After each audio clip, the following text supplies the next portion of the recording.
Cheers. ये उन गद्दारों में से एक है। इसकी शक्ल ही नहीं, इसकी आत्मा की क्रूरता को देखिए। पिछले 40 सालों से ये मुझे विदेशियों के हाथों बेच रहा है।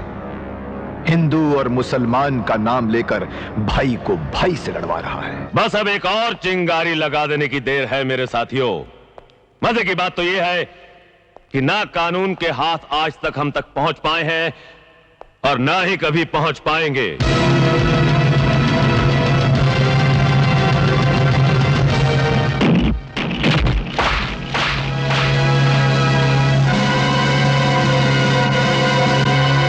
जहां कानून के हाथ पहुंचने में देर हो जाए वहां कानून की लात पहुंच जाया करती है, समझे?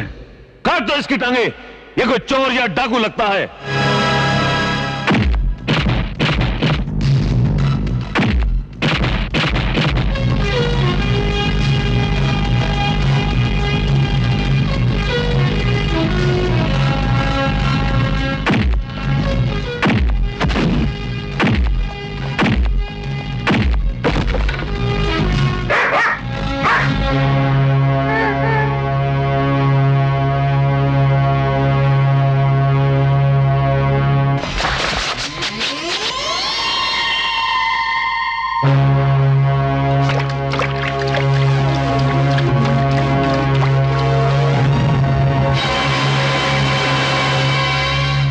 देश को लूटने वाले डाकू कानून को डाकू कहता है।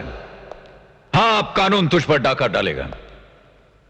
तेरा घर, तेरी जमीन, तेरी जायदाद, तेरी एक एक पाई जब्त कर ली जाएगी और तेरी दोनों टांगें काटकर सड़क पर फेंक दिया जाएगा ताकि जिस देश को तू लूटता रहा है उसी देश के वासियों के सामने तू हाथ फैलाकर भीख मांग सके और कहे कि बाबू एक पैसा दे दे।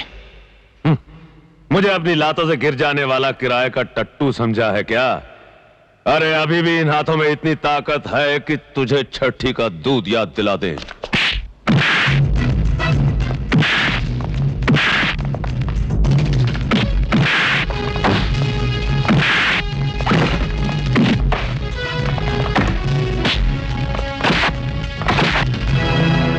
मुझसे मेरी मां का दूध छीनने वाले पापी कंस, मुझे तेरे हाथों की 20 साल से तलाश थी। कानून अगर तेरी टांगें काटेगा तो अमर तेरे हाथ। मैं वही अमर हूं जो उस वक्त 2 साल का था।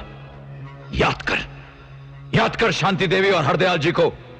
वो मेरे मां बाप थे कमीने, मेरे मां बाप।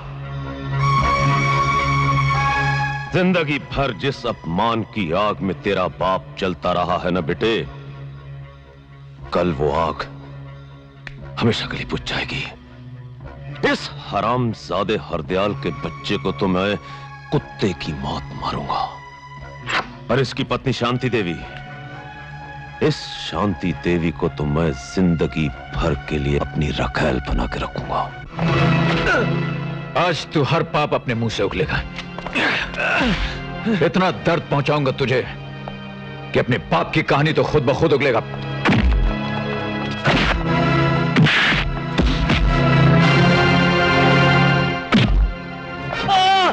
जब तक तेरे अंदर सांस है तू नहीं भूलेगा। मैं तेरी सांसें बंद कर देता। मैं बताता हूं, मुझे लाखों करोड़ डॉलर देने वाले चाहते थे कि मैं देश में दंगा फसाद करा दूं। मैंने सोचा अगर मेरा कोई आदमी हरदयाल के बेटे को मार देगा तो देश में बलवे की आग और बढ़ जाएगी। हरामजादे!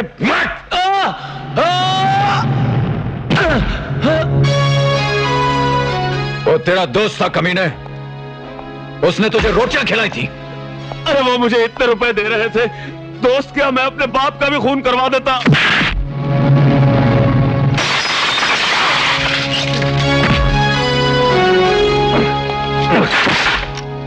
बोल, सिर्फ तुम जैसा एक गद्दार ही ऐसा कर सकता ना। तुम जैसा एक वैशी दरिंदा। बोल, उसके आगे फिर क्या हुआ? बोल। वो लोग मंदिर तक पहुंच चुके थे।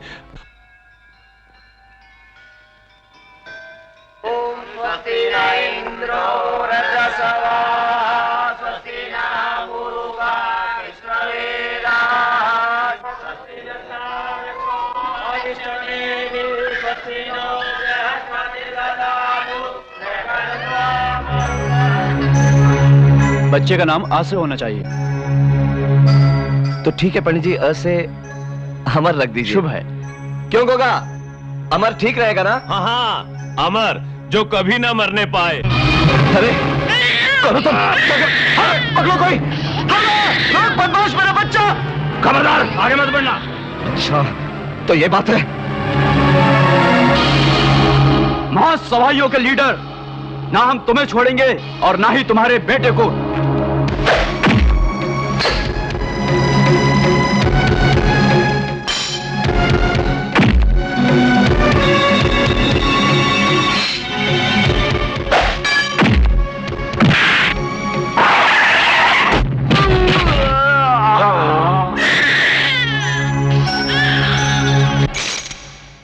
आज तक उनके दर्शन कभी नसीब नहीं हुए। एक लावारिस बनकर रह गया मैं। पुकार रामसदी, अपनी मदद के लिए किसी को पुकार सकता है तो पुकार। अभी तो मैंने कुछ नहीं किया, जो करूंगा उससे तेरा कलेजा फट जाएगा।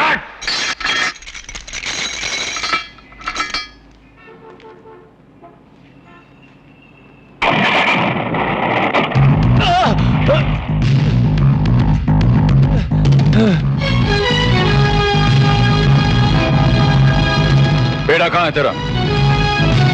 मैं पूछता हूं, बेटा कहां है तेरा? मेरा कोई बेटा नहीं है, मेरा कोई बेटा नहीं है। सच बोल वरना एक्सीलेटर दबता जाएगा और गाड़ी की स्पीड बढ़ती जाएगी। बोल। नहीं, मेरा कोई बेटा नहीं है।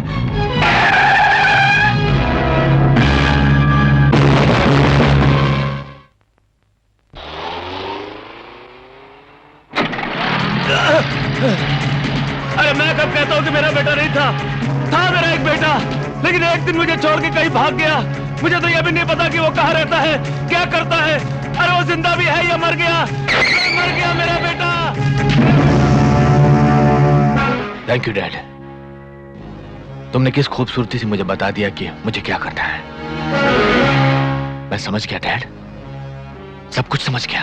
आप कुछ नहीं समझे। गोगा जी से सुपर पावर का नाम तो सुना होगा आपने।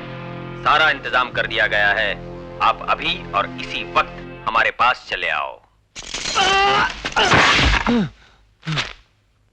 शाबाश अमर, 20 साल से सीबीआई की आंखों में धूल झोंकने वाले अपराधी को आज तुमने वही धूल चटवा दी।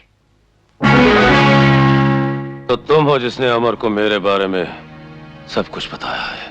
नहीं,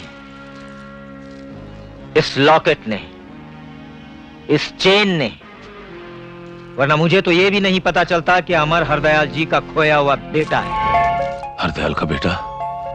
और देख उसकी कुदरत कि 2 साल के भटकते हुए बच्चे को भगवान ने इन्हीं की चौखट पर भेजा, ताकि तेरी बनाई हुई सोने की चेन फांसी का फंदा बनकर तेरे गले में पड़ जाए।